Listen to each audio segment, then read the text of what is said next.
Əlbəttə, bu çox bərbad bir şeydir. Çünki mən əvvəl özümlə fəxr edirdim ki, mən başqaları kimi deyiləm, yalnız bir xanım istəyirəm. Amma bu mənim əxlaqımdan yox, sadəcə qadınlara az baxmağımdan irəli gəlirmiş. Yəni, məni öz nəfsimi boğduğum üçün belə olubmuş. İçimdəki canavarın gözünü bağlamışdım, indi isə açmışam və o hər gördüyünü də istəyir.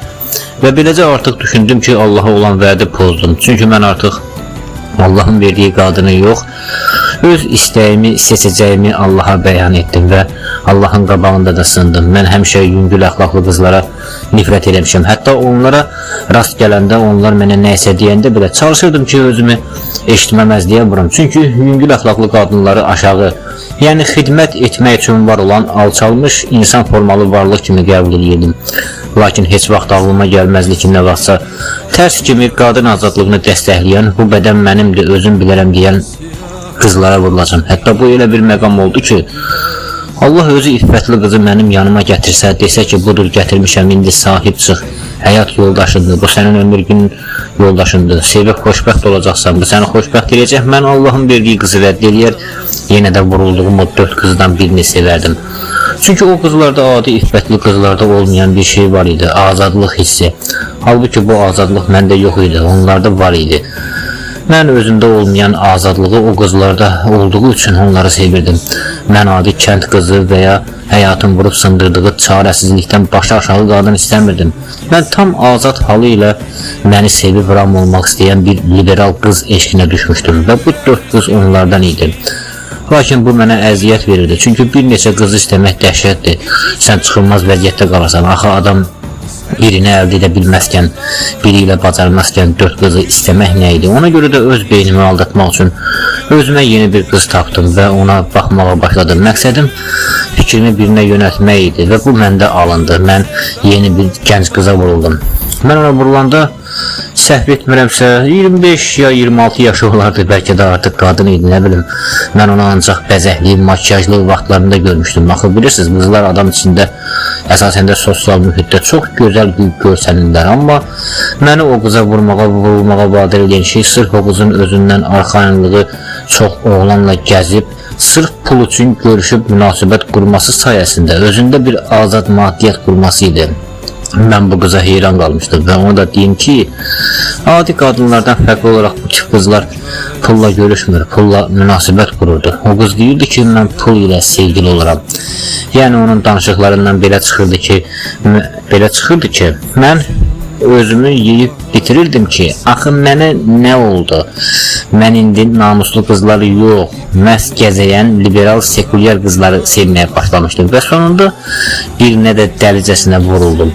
Əslində bu qıza vurulmaq məni peşman elədi. Belə ki, bir ay əvvəldən Allahdan iffətli bir xanım istəyən və bu duaya Allahdan yəqinlik alan mən cəmi bir ay sonra Allaha verdiyim vədi pozub, indi yüngül əxlaqlı bir qız üçün yalvaran oldum.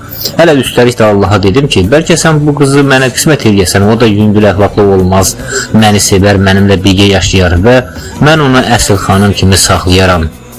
O da qurtular bu yüngül həyat tərzindən, mən də daha onun dərdindən divanə olmaram. Əslində ona sevgimi hiss etdiyim ilk günlərdə heç də narahat deyil idim.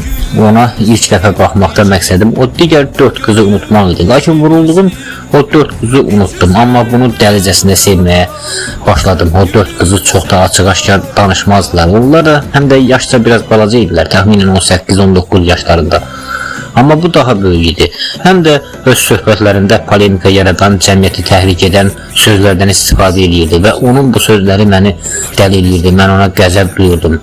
Məni ən çox narahat edən də onun orta yolda olması idi. Çünki hər kəsə özünü fahişə kimi təqdim edən qadın başqa qadınların, qızların əxlaqını pozmur. Əksinə qızlar ona baxanda özünü buraxmağın sonunun necə bir bataqlıq olduğunu görüb ibrət götürə bilərlər. Lakin özünü belə təqdim etməyən, ancaq pul xatirinə münasibət quran və bunu qadın azadlığı kimi qələmə verən qadınlar digər qızlara daha çox təsir edirdilər. Ona görə də getdikcə mən bu qıza qarşı xəstə hal bir sevgi də hiss edirdim. İndi isə gəlin sizə bu qıza vurulmazdan biraz əvvəldən danışım. Bildiyiniz kimi mən obsesiyalardan və panik atakdan əziyyət çəkən bir adamam. Ona görə də məndəki bu obsesiya deyirdi ki, sən qocalmadan öləcəksən.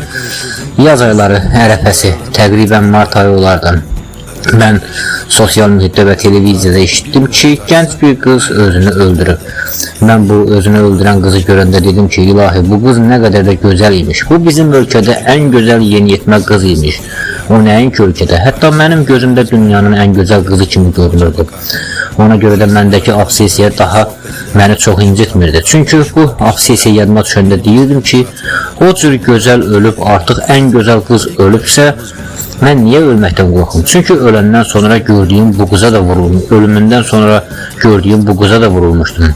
Və öz-özümə deyirdim ki, ölsəm belə qeybi aləmində bu qızı axtararam. Çünki bu ən gözəl qız idi. Təsəvvür edirsinizmi? Mən necə dəliyəm? Yəni, mən vurulduğum gözəl qızların ölümünü istəyəcək qədər bir adam idim. Onu da deyim ki, mən çox da qəddar bir adam deyiləm. Hətta gəzərkən ayaqlarımın altına baxıram ki, bir qarışqanı əzərəm, amma insanlarla eyni rəftarda deyiləm. Demək, mərhəmət ümumi deyilmiş, nisbiymiş. Mərhəmət belə qarşındakının sənin üçün kim olmasına rəğmən dəyişirmiş. Qarışqalara həmişə mərhəmətli olmuşam. Çünki onlar nə qədər ki mənim evimə gəlib konfliktlərimə darışmırlar, onlarla işim yoxdur. Lakin beynimin içini didib dağıdan bir xanım ya mənim olmalıydı, ya da ölsə daha yaxşı olardı. Çünki sevdiyim, vurulduğum qızların mənim üçün iki gözəl xəbəri olardı. Ya bilsəm ki, o vurulduğum qızla evlənəcəm, ya da eşitsəm ki, o qız ölüb. Çünki onu da deyim ki, özümü haqlı da görürdüm, haqsız da. Haqsız ona görə bilirdim ki, mən Allaha verdiyim vədi Allah hər desə də pozdum və Allah mənim gözümü tamamilə açdı. Məni əks cinsə meyilli bir fanatikə çevirdi. Sonra güya özümü bir qıza fokuslayıb özümü xilas edəcəkdim. Lakin bu dəfə yağışdan çıxıb yağmura düşdüm. Əgər bu qız evli olsaydı, deyərdim ki, evlidir. Əlimi üzərdim. Lakin pulla sevgili olan qızı mən necə əldə edim? Bu kasıb yazıq xalımlar, üstəlik işin ən bərbad tərəfi də o idi ki, laf tutalım tali ilə gətirdi ki, bu qızla rastlaşdıq və bu qız məni sevdi. Mən yenə də özümə bu yüngül əxlaqlı biri ilə bir yerdə olmağa layiq bilmirəm. Çünki ikinci dəfə xəyanət görsəm artıq buna dözə bilmərəm.